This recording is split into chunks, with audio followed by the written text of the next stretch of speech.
Assalamualaikum warahmatullahi wabarakatuh. Halo semuanya. Di video kali ini kita udah kedatangan bintang tamu yang sangat luar biasa ya. Dadang. Namanya Dadang doang soalnya. Gimana Dang? Apa kabar Dang? Alhamdulillah. Baik. Kesibukan gimana nih? Nggak ada. Nggak ngapa-ngapain? Nggak ngapa-ngapain. Musreng. Terakhir wisuda kan Maret. Iya, Maret. Itu habis itu kamu ngapain? Ya, nyari-nyari kerja, tapi masih belum dapat. Ya udah. Nganggur aja. Job seeker ya, Pak? Job seeker. Kemarin LPJN gimana LPJN, Ben? Lancar aja sih. Sesuai dengan rencana yang sudah ditetapkan di awal.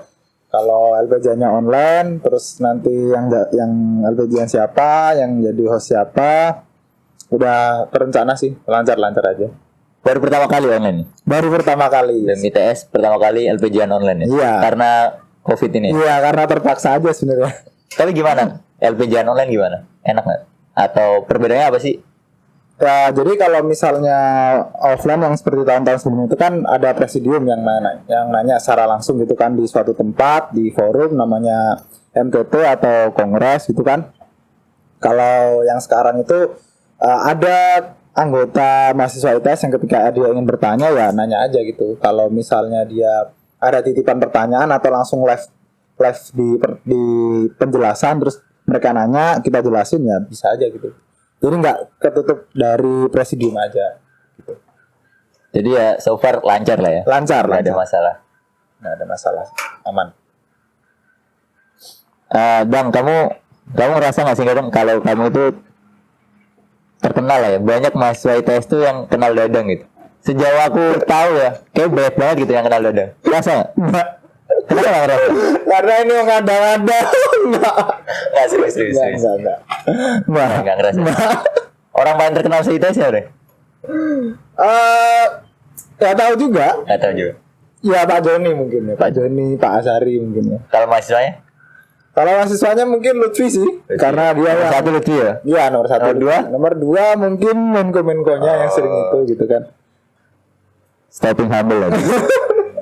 Serius kan saya tuh nggak pernah langsung orasi gitu kan, langsung ketemu banyak orang gitu kan jarang. Mungkin di belakang layar di rapat ngasih masukan, ngasih pendapat gitu. Jadi jarang diekspos gitu. Oh, sering di balik layar lah. Sering kerja di karena balik emang sekjen emang tugasnya biasanya di balik layar. Iya, emang core-nya kayak gitu. Jadi memantau terus maintenance gitu, buat sistem gitu. Nah, gini Bang, aku tuh pengen tahu sebenarnya Dadang itu siapa sih ya? Sampai jadi Dadang itu Kahima di tahun ketiga terus tahun keempat dia jadi sekretaris jenderal BEM ITS.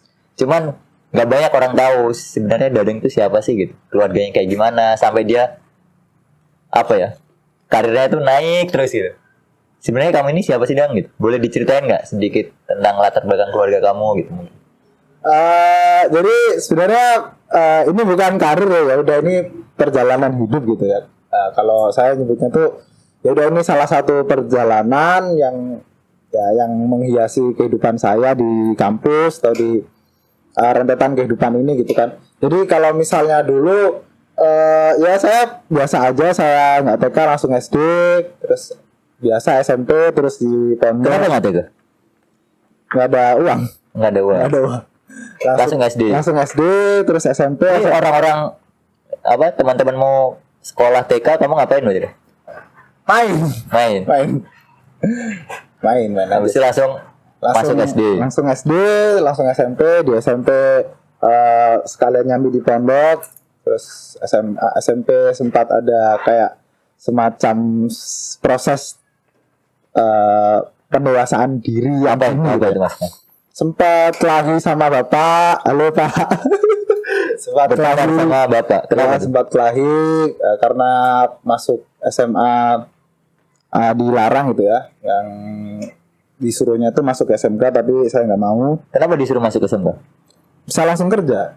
Kan langsung kerja. Oh, karena bapak pengennya setelah SMK langsung kerja. Wah, sedangkan saya nggak pengen gitu. Jadi dulu tuh udah ada keinginan buat jadi dosen gitu pas SMP gitu kan. Kamu SMP pengen jadi dosen? Iya, gitu. Terus ya meskipun kayaknya nggak tercapai tapi ya udahlah, coba dulu gitu kan. Terus sempat kelahi terus masuk SMA. Maksudnya berkelahinya gimana tuh? Ya saling memisui gitu kan, saling menghujat, jancuk gitu kan. Ampun Pak, ampun. Tapi sekarang udah enggak sih. Saling menghujat gitu kan, terus nantang-nantangin. Tapi saya tetap takut sih pas dulu masih kecil kan badan saya. Terus pas SMA masih ngalang-ngalangin gitu kan. Ternyata kelas 3 udah agak gede, terus ya udah berani saya sama Bapak. Tapi gini deh, waktu itu kan disuruh Bapak SMK. Ya, Pada akhirnya dibolehin tuh kenapa? Akhirnya kamu ini SMA apa SMK? SMA pada SMA, pada akhirnya SMA. Pada akhirnya kenapa dibolehin tuh sama bapaknya? Mungkin karena ini sih yang pertama udah terlanjur masuk, udah masuk tahun kedua, semester keempat itu. Terus ikut di lomba-lomba gitu kan, OSN yang kabupaten, alhamdulillah nyantol. Terus lomba-lomba yang di universitas itu ya meskipun cuma sampai semifinal. Nah itu orang tua udah mulai Waktu SMP? SMA. Waktu SMA. Sebelum itu kenapa pada akhirnya dibolehin? Pada akhirnya dibolehin ya enggak, dibolehin itu pas semester 2 apa 3 gitu. 2 atau Kamu 3 kan sekolah SMA?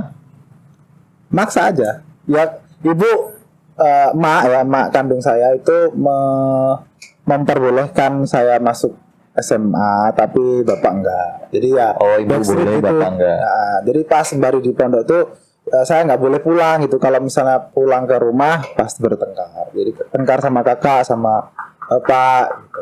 Kelahi gitu. Nangis terus ibu itu mak kalau lihat tuh nangis aja. Berarti pulangnya ke pesantren ya? Pondok pesantren. Pulang ke pesantren dan nggak berani balik ke rumah.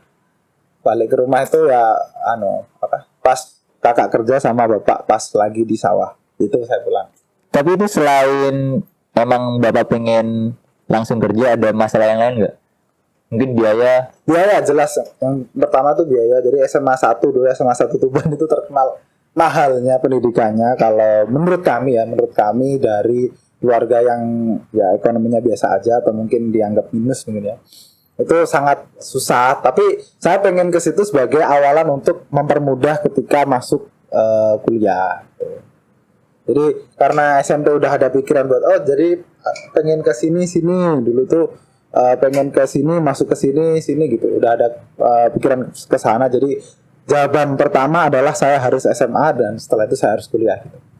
Ya meskipun cuman mimpi aja ya. Tapi pada akhirnya siapa yang ngebiayain kamu dong? Kalau misal bapak nggak ada biaya kalau kamu sekolah ke SMA? Pas itu yang biayain SMA nggak ada. Jadi yang biayain itu ya menang-menang di kompetisi itu yang pertama, yang kedua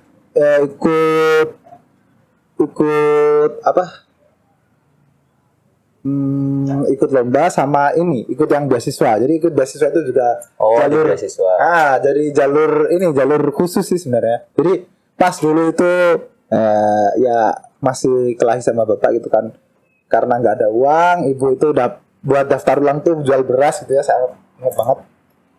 Terus saya pikir cuman gini, kalau misalnya saya nggak bisa daftar ulang di sekolah ini ya udah, yang penting dunia tahu bahwa saya ini sudah masuk di sekolah sini, meskipun saya akhirnya dikeluarkan gitu kan. Dengan SPP 250, terus saya bilang ke BK-nya, Bu saya masuk, tapi cuma nggak ada uang buat bayar apapun gitu. Saya cerita gitu kan, saya tidak diperbolehkan oleh bapak, saya cuma direstui oleh ibu dan lain-lain sampai akhir. Terus ibunya tuh ya udah kamu ambil seragammu ini, kamu jahit sendiri, ada uang kan buat jahit gitu bilang. Ibunya bilang ada Bu gitu kan. Terus yaudah sampai sekarang yang bayarin seragam itu nggak tahu. Terima kasih buat guru BK, saya nggak tahu sampai sekarang yang bayar seragam saya siapa. 750 Pak pada waktu itu. Dan sampai sekarang yang SPP yang buat akses masukin beasiswa sampai sekarang juga belum tahu siapa. Itu dari siapa? Dari guru ya? Kayaknya dari guru. Kayaknya. Jadi pas itu kan SPP-nya 250. Di bulan ketiga itu dipanggil sama guru BK yang atas nama Dadang, silahkan ke guru BK gitu kan. Di dalam hati udah mikir, ini kayaknya hari terakhir saya di kuliah di SMA karena saya nggak dapat bayar SPP, mungkin ya udahlah, yang penting dia nyata bahwa saya sudah berusaha gitu kan, meskipun pada akhirnya saya dikeluarkan. Terus pas masuk di ruang BK itu ternyata yang terjadi malah sebaliknya. Jadi kamu sudah full 3 tahun nggak usah bayar SPP gitu. Oh, alhamdulillah. Serius? Gitu. Serius, itu yang terjadi emang seperti itu. Jadi 3 tahun 250 itu nggak dibayar sama sekali. Berarti itu beasiswa dari sekolah ya? Ya itu sampai sekarang itu nggak tahu siapa yang awal ya. Tapi di tahun kedua itu ternyata pembukaan beasiswa itu baru dibuka di semester ketiga. Namanya beasiswa dana operasional, kalau misalnya dana operasional sekolah. Beasiswa dari sekolah? Dari sekolah. Jadi Baru semester 3 dibuka? kalau anak-anak ya, tapi saya tuh dari bulan pertama, semester pertama sampai seragamnya juga. Udah dapat beasiswa full Iya. 3 tahun? Nah, tapi ada syaratnya. Kamu kalau misalnya rankingmu turun, kamu nanti saya panggil gitu kan. Berarti emang harus ada tanggungan, emang harus masuk ranking gitu. Gitu. Jadi ya memang ada konsekuensinya sih, ya udah, tapi ya dijalanin aja pas waktu itu. Gitu. Super sekali ya. Kebetulan. Jadi ada jalur kebetulan saya. Nah, Dang nih, sorry ya. Emang orang tua kerja apa sih, Dang? Kerja nggak kerja, jadi buruh tani aja gitu. Jadi serabutan, adanya kerja apa ya itu yang dikerjakan, tapi seringnya buruh tani sih. Seringnya berhutani. Seringnya buruh tani. Berarti kamu pas sekolah nggak dapat uang saku ya? Dapat Dapat dari mbak itu, dari kakak ya, dari kakak. Punya kakak berapa? Dua. Dua udah kerja? Dua-duanya udah nikah, udah kerja, tapi yang satu itu di istilahnya diangkat anak sama orang. Yang kakak yang kedua itu diangkat anak sama orang. Terus yang ngasih uang saku itu yang kakak yang pertama, yang perempuan yang pertama. Tapi itu dalam tahap apa ya? Dalam tahapnya itu nggak langsung dikasih gitu. Jadi di awal-awal itu masih kayak sensi gitu. Saya masuk di SMA 1 tuh masih kayak sensi. Kenapa sensi? Gak boleh. Jadi kan dulu pas kelahi itu salah satu yang menguatkan pendapat bahwa tidak boleh masuk SMA 1 kan kakak gitu. Kakak yang pertama Kakak sama pertama, bapak ya? sama bapak. Itu yang sangat-sangat kontras sekali gitu. Sampai dipukul-pukul gitu kan. Tapi ya cuman bisa nangis pada saat itu kan, masih kecil, masih cupu gitu kan. Cuman pengennya cuma satu, padahal pengennya tuh pengen kuliah gitu. Tapi kok susah gitu kan. Susahnya tuh susah di prosesnya tuh kok sampai kayak gini, apakah harus kayak gini gitu. Terus ada pikiran buat balas dendam gitu kan. Kayaknya di suatu masa nanti harus balas dendam gitu. Udah nyimpan pada saat itu. Terus balas dendam yang pertama itu aku harus kuat dulu, entah kuat hati, entah kuat pikiran ataupun kuat secara badan. Jadi ya udah gitu. Makanya pengen nunjukin lah ya. Ya enggak balas dendam beneran. Jadi balas dendam gimana nih? Balas dendam dalam artian bahwa suatu saat aku akan pilihan yang aku ambil ini adalah pilihan yang ya kamu pengen menunjukkan kan? Iya, tapi aura balas dendamnya itu lebih besar. Tapi memang bukan kalau menunjukkan menunjukkan kalau aku bisa. Jadi usaha yang kerasnya itu terpaku bahwa awas aja gitu. Jadi awasnya ke bapak sama ke kakak itu. Awas aja. Karena waktu gitu. itu benar-benar nggak ngebolehin kamu. Nggak ngebolehin, dipukul-pukul. Jadi cuma bisa nangis tiap hari. Ibu pas lihat juga nangis. Pas mungkin kalau misalnya ibu lihat mak kandung saya kalau lihat video ini pasti juga kalau nostalgia pasti nangis juga dia. Jadi pas cerita entah ke siapapun pasti nangis juga, pasti nangis lagi gitu. Jadi pas pada saat itu sambil nyari uang itu sambil jadi kuli proyek. Pas di liburan semester itu pasti jadi kuli proyek. Kuli bangunan gitu. Waktu SMA pas liburan semester. biar bisa makan ini, biar bisa bukan makan udah aman kok. Biar bisa beli handphone, beli kebutuhan sekolah gitu kan. Pasti ada kebutuhan yang nggak ketutup kan. Pas mau beli sepatu basket, mau beli sepatu pantofel yang dulu kalau nggak pakai disuruh ngadep matahari ya. Jadi dulu tuh pernah dihukum karena nggak pakai sepatu pantofel, pakainya sepatu. Saya ingat saya pro ATT. SMA wajib pantofel. Wajib pantofel karena tapi punyanya itu pro ATT yang warna hitam, terus disuruh ngadep matahari, terus ditanya kenapa nggak pakai sepatu pantofel gitu kan. Ya nggak punya uang buat beli gitu kan.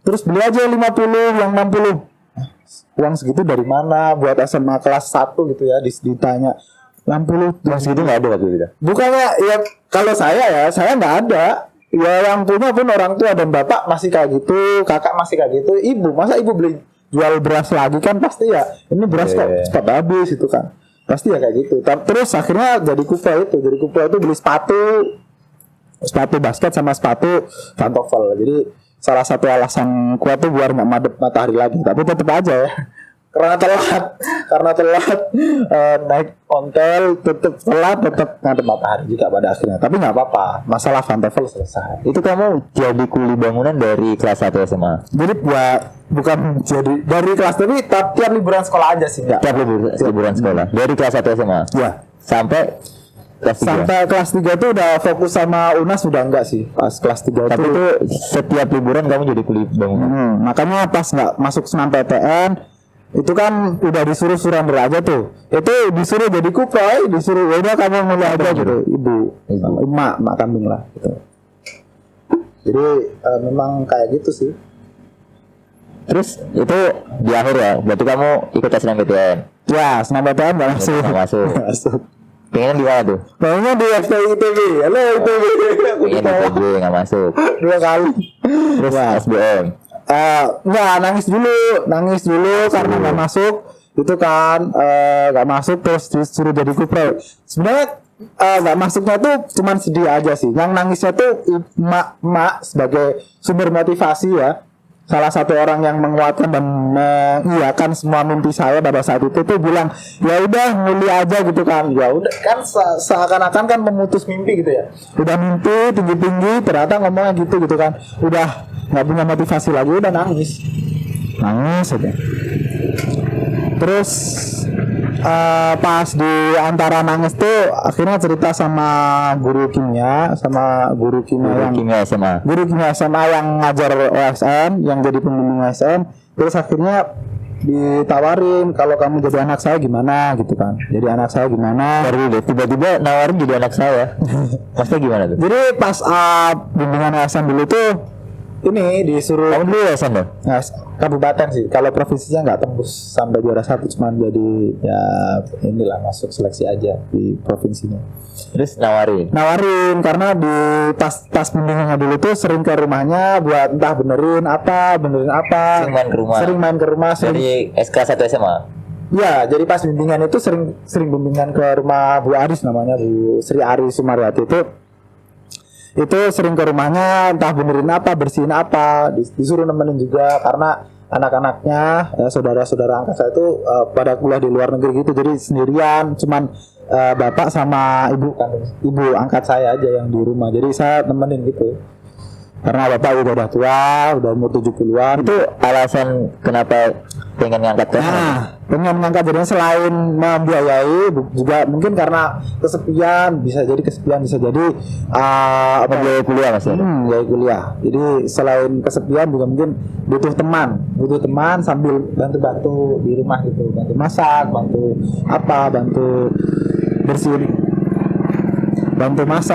bersihin apa gitu. Jadi terus itu ceritanya kamu bisa kuliah kan, kamu tadi SNMPTN nggak masuk. Terus karena nggak masuk kuliah, terus SBM itu ngambil FTI lagi, nggak kapok ya, FTI ITB lagi sama kimia yang kedua. Terus sama masuk di STTB di Bekasi, Sekolah Tinggi Transportasi Darat di Bekasi. Terus karena daftar ulangnya juga mahal 2 juta pada saat itu, ya udah akhirnya milihnya di ITS aja, di kimia ITS. Kimia ITS keterima. Terus akhirnya jadi anak angkat, punya ibu angkat buat ngebiayain kamu selama kuliah. Ya. Itu adalah guru kimia kamu di SMA. Ya. Saudara berapa tuh kamu di keluarga angkat? Saudara 3. Jadi punya anak 3, sama saya ada 4. Kamu paling muda? Paling muda. Mereka semua udah kerja? Yang pertama masih sekolah di Jepang, yang kedua S3. Udah jadi dosen di Unpad, terus S3. Terus yang kedua kerja, yang ketiga ini baru lulus S3-nya, terus dia kayak semacam simulasi kerja itu di rumah sakit umum di Tuban, dari dokter dia. Nah, ini ceritanya berarti kamu udah kuliah di Kimia ITS ya, dengan perjuangan sebegitu susah dari kamu pondok pesantren, kamu SMP, kamu pengen SMA ternyata orang tua minta SMK, dan akhirnya kamu bisa sekolah walaupun dengan perjuangan yang kayak gitu nggak diizinin, kamu dapat beasiswa, sampai akhirnya kamu kuliah mendapatkan orang tua angkat. Mendapatkan orang tua angkat dan juga mendapatkan beasiswa sih, jadi misi saya. Jadi Oh, di ITS dapat bidik misi. Cuman uang saku dapat dari orang tua angkat, Iya, sama orang tua kandung juga. orang tua kandung kadang-kadang ngasih. Kadang-kadang Lebih sering orang tua angkat lah. Orang tua Ibu, angkat. lebih sering ibu sambil Orang tua angkat manggilnya mesti ibu. Kalau orang tua kandung emak. ya benar. Itu buat bedain aja sih. Ibu sama emak. Ibu sama mak. Terus kamu kuliah di Kimia ITS. Iya. Nah, ini ceritanya sebenarnya saya kan juga di kuliah di Kimia ITS. Ini aku kenal Dadang dari dia masuk masa baru, dan di sini juga ada pengaderan. Aku dulu tuh nggak ngelihat seorang Dadang gitu di waktu di pengaderan. Ya aku sering sih manggil dia ngobrol, cuman nggak melihat apa ya yang menonjol ada. Sampai ada kamu jadi sekarang tuh apa yang kamu karakternya emang gimana sih? Emang nggak suka ngomong sampai tiba-tiba kamu coming from behind terus muncul ke permukaan gitu, membungkam semua omongan orang gitu. Sampai ada kamu jadi kahima gitu. Itu gimana tuh? Jadi kalau misalnya ditanya pas awal-awal dulu jadi staff, jadi staff boy, jadi staff magang, terus jadi kahima, itu sebenarnya cuma salah satu rangkaian balas dendam aja sih. Balas dendam Ke orang tua tadi. bukan beda lagi. Oh, beda Balas lagi. dendamnya ke itu be awas kayak itu. Enggak. Kenapa sih kayak gitu? Apa Nggak dimasuk ya, saya. dengan kamu jadi kahima? Jadi apa ngerasain sakit apa? Gitu? Bukan, jadi salah satu sarana pelampiasan buat saya aja. Jadi kalau misalnya saya pastikan kalau misalnya saya nggak masuk ITB, saya akan jadi di sini meskipun nggak terbaik ya minimal saya akan buat kalau di sini. Sebenarnya saya juga pantas gitu loh kalau di Gara-gara kamu nggak masuk ya? gara-gara apa? Untung ya nggak masuk berarti ya. Kamu jadi sekarang gitu. Kalau masuk ITB kan belum tentu jadi kahima berarti. Nggak tahu juga. Nah, gitu. Terus akhirnya kamu jadi kahima. Jadi kahima gitu di tahun ketiga. Kenapa? Pengen banget lah jadi. Jadi itu merupakan salah satu cara untuk membalas dendam gitu ya. Karena di awal tahun pertama pas di kader tuh udah ada niatan buat jadi kahima karena salah satu rangkaian balas dendam tadi. Balas dendam terus ya hidup saya, bodo amat lah. Terus Tapi itu works kan? Iya kan? Ya nggak masalah lah. Yang penting ya ada kamu bisa jadi yang sekarang gitu. Terus karena banyaknya angkatan saya udah mau jadi kahima pada saat itu, terus akhirnya mulai luntur di semester kedua kayaknya. Di semester 2 itu udah mulai luntur karena banyak banget yang mau jadi kahima kan. Akhirnya udahlah pindah haluan aja jadi menteri gitu kan. Akhirnya jadi menteri pas screening TD, ingat banget saya LKMM TD itu ditanya, kamu di tahun ketiga nanti mau jadi apa gitu kan. Saya jawab menteri Kesma, kalau nggak itu menteri Dagri gitu. Terus akhirnya udah niatan ke sana, berkas TM itu udah renstra Kementerian Adkesma dulu saya udah bikin. Ya meskipun jelek sih renstranya. Terus akhirnya di late game ya, kok late game sih. Di akhir-akhir LKMM TM itu yang daftar yang ada niatan buat kahima itu cuma satu. Terus akhirnya wah kok cuma satu, kok gak seru gitu kan. Pada saat itu ini komting saya yang pengen jadikan. Terus akhirnya wah kok cuma satu, gak seru dong kalau satu. Akhirnya pas ikrarnya LKMM TM itu saya pindah ke kahima lagi. Kahima lagi. Pelin-pelan memang saya, tapi bodo amat. Karena udah ada jalur buat kembali ke mimpi di awal kan, udah gas aja gitu pada saat itu. Terus akhirnya jadi beneran ya. Jadi beneran gitu. Meskipun ya akhirnya satunya nggak jadi nyalon, sedih ya. Saya sedih pada situ karena nyalon sendiri itu nggak enak menurut saya. Akhirnya sendiri waktu itu. Akhirnya sendiri. Terus akhirnya kamu jadi kahima. Dari kahima. Terus tahun keempat tahun keempat udah ada rencana buat lulus. Terus pengennya tepat waktu ya. Pengennya malah 7 semester karena pengennya 7 semester. Nah, karena Meten itu semester 6 kan. Meten semester 6, yang kolokium itu semester 6 saya ambil. Dan menurut saya juga karena SKS saya juga udah 24 terus pas jadi kahima itu saya 23 SKS. Menurut saya itu udah bisa nih 7 semester. Terus ada di situ forum presidium yang isinya Kahima itu ngomong siapa yang mau jadi presiden nih gitu kan. Terus mau jadi terus ngomong akhirnya ada yang mau jadi pada saat itu. Terus akhirnya saya bilang gini, dia nanya kalau saya jadi presiden kamu mau bantu Pak? Kalau misalnya salah satu di antara kita mau nyalon, aku bantu apapun, pasti aku bantu gitu. Kalau butuh apapun pasti aku bantu gitu. Udah terlanjur bilang gitu, ya udah ngomong kan sebagai laki-laki gitu ya, meskipun perempuan juga harus menepati janjinya gitu. Tapi menurut saya karena saya udah terlanjur ngomong kayak gitu, ya udah ditepatin. Saya akhirnya harus bantu gitu. Laki-laki kan yang dipegang omongannya kan. Ya meskipun ya perempuan juga ya omongannya juga sih. Iya. Nah terus akhirnya si Lutfi jadi akhirnya Presbem. Kamu ditarik lah jadi sekjennya. Iya, jadi awalnya tuh nggak langsung sekjen gitu sih. Tapi di awalnya tuh ditawarin mau jadi Menko internal apa sekjen gitu kan. Terus karena saya ada tanggung jawab moral buat bantu, ya udah pertama aku yain dulu. Terus aku lihat baru jobdesk ya, dari jobdesknya tuh kalau Menko itu mirip banget sama Kahima, dari controlling sama maintenance arah kerja sama koordinasi aja. Menurut saya itu mirip banget sama Kahima. Terus saya pikir pada saat itu saya nggak akan berkembang nih kalau misalnya cuman jalan aja. Pernah jadi Kahima. Terus ada tanggung jawab lain. Alasan kedua itu karena pada saat saya jadi Kahima dulu tuh maintenance emosional dan perasaan dari kabinet saya itu saya rasa masih kurang. Masih ada staff-staff yang masih nangis gitu kan, kabinet-kabinet yang masih nangis gitu.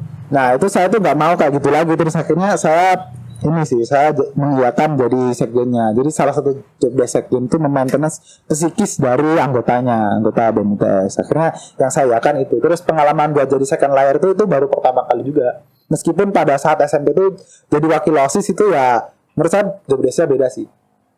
Jadi menurut saya karena jadi wakil tuh kayaknya lebih seru deh. Oke, jadi akhirnya jadi wakil aja gitu, daripada di Menko. Nah gini dong, aku mau nanya sih, aku nggak ngerasa atau aku belum pernah lihat sih kamu ada masalah ya sama si Lutfi selaku presiden BEM ITS gitu. Emang praktiknya gimana? Apa pernah ada masalah atau sering atau nggak pernah? Emang nggak pernah. Sama sekali. Satu periode kepengurusan nggak pernah ada masalah. Nggak pernah. Tapi kalau mungkin masalah kecil kayak dia ngambil rokok aku terlalu banyak itu kayaknya masalah. Enggak. Saya juga sering ngambil rokoknya dia. Ngambil korek itu masalah itu. Tapi enggak sih. Tapi masalah organisasi enggak? Sama sekali. Kenapa? Karena memang udah satu pemikiran ya, satu visi atau jadi yang pertama tuh menurut saya sama Lutfi itu mirip secara MBTI mungkin mirip ini kalau teoritisnya ya. Secara MBTI kita mirip, secara mimpi kita juga mirip. Mungkin yang berbeda tuh cara bersikap. Jadi mungkin saya cara bersikapnya tuh saya lebih ke gimana caranya saya lebih menata banyak rencana, terus dia yang milih, terus akhirnya dia dengan kebijakannya dia yang memilih mana kebijakan yang sudah saya susun, mana rencana-rencana yang sudah saya susun. Nah itu mungkin bedanya di situ. Terus yang kedua tuh karena pada saat saya munas BMSI di Yogyakarta itu mampir ke rumahnya, itu tahu banget kondisi ekonominya dan itu menurut saya mirip banget sama kondisi ekonomi saya. Akhirnya menurut saya itu alasan saya kenapa saya nggak boleh nambah beban pikirannya gitu. Jadi akhirnya ya udah saya bisa mungkin saya harus membantu bukan malah menyusahkan gitu. Itu. Jadi berarti dalam prakteknya kamu lebih suka yang kamu yang ngerti kali ya? Kamu yang ngalah atau apa ya? Enggak gitu. Jadi ya kayak kayak duo gitu, partner yang benar-benar kamu harus gini tanpa harus bahasa tubuh. Jadi dengan ya udah kayak ngalir aja gitu. Saking seringnya bareng mungkin, saking saya juga harus tahu dia tahu saya, dia tahu cerita hidup saya tahu cerita hidup dia, kita harus saling tahu dan kita harus saling berbagi peran gitu. Super sekali. Itu yang jadi emang benar-benar nggak ada masalah ya? Ada masalah sama sekali. Terus gini Bang, sebenarnya aku pengen tahu nih, sekarang lagi deket sama siapa sih? Nggak ada. Bohong. Serius nggak ada. Kasus ini cewek-cewek yang denger pada nangis semua nih dah. Enggak, sama sekali. Sama sekali. Sekarang lagi nggak ada. Terakhir itu Diputus sih sama mantan saya yang sejurusan. Jadi ya terakhir itu sih pacaran.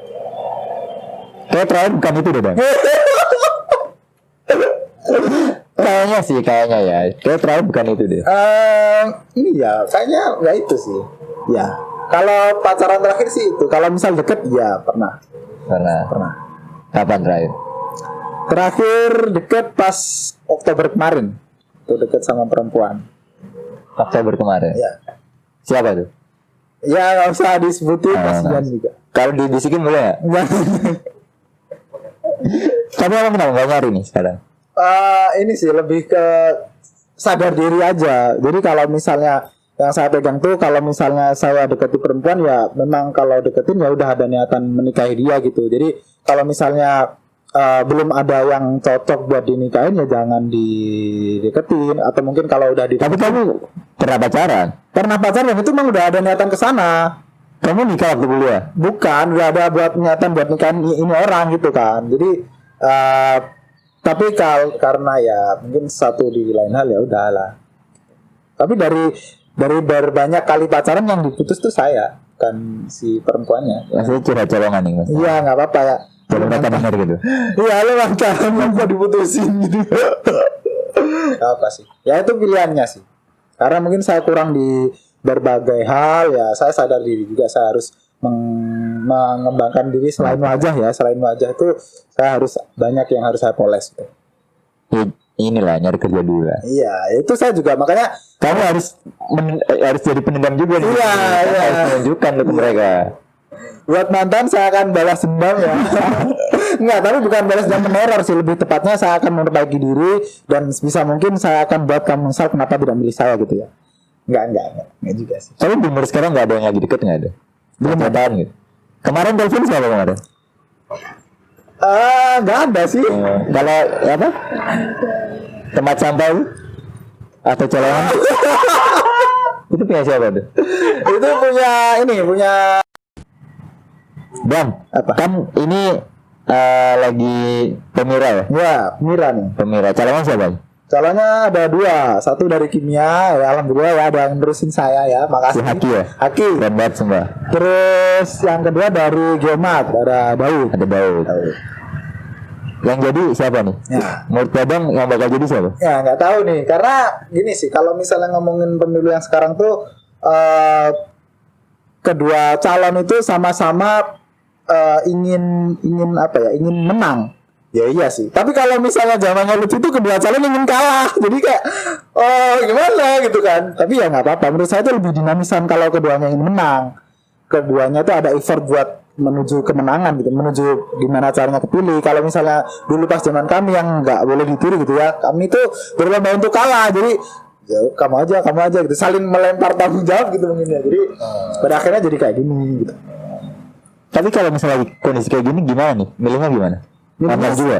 Milihnya tuh sekarang di kayak apa ya? Kayak pemilihan rektor, jadi masuk di akun Pemira apa integritas, yang jelas bukan integritas kayaknya ya. Jadi mirip kayak pemilihan rektor, yang rektor ITS itu yang online kayak gitu. Jadi vote online gitu. Tapi menurutmu siapa sih yang bakal jadi? Menurutmu aja gitu ngasal. Kan kamu kenal kan dua-duanya? Iya, jadi kenal dekat. Kenal dekat dua-duanya, dan karena itu juga yang buat saya bingung karena keduanya itu sama-sama kuat di bagian tertentu. Ya secara overall lah. Menurutmu kamu masa nggak ada pikiran kayaknya yang bakal jadi ini sih? Karena gimana ya, nggak bisa sih, karena Nggak bisa. si Haki ini kan kuat di bagian eksternalnya, si Daud ini kuat di bagian internal, jadi kayak ya tarung aja gitu, yang mana yang paling kuat ya nggak tahu juga, karena saya juga tahu lingkup internal seperti apa, keadaan internal kayak gimana, yang eksternal yang di bagian pergerakan juga kayak gimana, jadi ya tahu-tahu aja sih, jadi sama-sama main politik aja sih keduanya, yang menang yang mana ya nanti kita Ya lihat. dilihat aja lah ya. Dari siapa yang bakal jadi. Nah ini aku mau closing dong ya. Nah, Udah baik banget kamu cerita, makasih banget. Ini pertanyaan terakhir sih. What's next Dan? Abis ini kamu mau ngapain? Terus ada nggak beberapa goalmu yang belum tercapai gitu? Karena mimpi saya dulu jadi dosen ya, saya tetap ngejar mimpi saya. Tapi S2 dong abis ini? jadi gini, Kalau misalnya ngomongin mimpi, tetap mimpi saya nggak akan berubah, tetap mau jadi dosen. Tapi kalau misalnya lihat kondisi empiris yang sekarang terjadi ya pertama saya harus tenangin orang tua dulu lah. Banyak hal yang sudah saya lakukan sehingga buat mungkin bapak saya masih sedih ya, saya tisu dulu maaf Pak ya. Saya ada banyak hal yang mungkin saya sudah lakukan dan itu menyakiti orang tua saya ya, terlebih bapak ya sama kakak. Itu sudah saatnya saya membalas, bukan balas dendam secara buruk ya, tapi dia nyenengin mereka lah. Jadi cari kerja dulu, terus kalau misalnya nanti dapat perempuan yang cocok ya, kalau misalnya ngizinin sekolah ya sekolah lagi, kalau enggak ya udah kerja terus aja gitu. Buat Terus gimana lagi menjadi dosen? Buat mimpi yang lain aja. Gimana caranya bermanfaat buat orang lain, tapi bukan dimanfaatkan, tapi ya kayak ya tetap dinamis menginspirasi gitu loh. Ya jadi kayak karena gini sih, kalau menurut saya tuh selain usaha yang keras juga doa gitu kan, tapi menurut saya yang lebih penting tuh ilmu itu yang pertama, entah ilmu untuk bermanfaat untuk orang lain atau mungkin ilmu yang entah ilmu yang secara formal kita tahu, S2, S3, karir gitu ya. Itu menurut saya itu sangat penting karena gini, ada yang membedakan ilmu orang yang berilmu dan orang yang tidak berilmu. Itu sangat jadi pegangan saya. Gini bunyinya, hal wastawil ladina ya'lamun wal ladina la ya'lamun. Apakah sama orang yang berilmu dengan orang yang tidak berilmu? Ya jawabannya beda, tapi yang bagian mananya gitu kan. Tapi ya itu yang buat jadi pegangan buat saya, karena orang yang berilmu itu lebih terlihat beda daripada orang yang tidak berilmu gitu. Super sekali. Terima kasih Abang. Mungkin cukup ya dari kita. Semoga bisa menginspirasi kalian. Wassalamualaikum warahmatullahi wabarakatuh. Waalaikumsalam.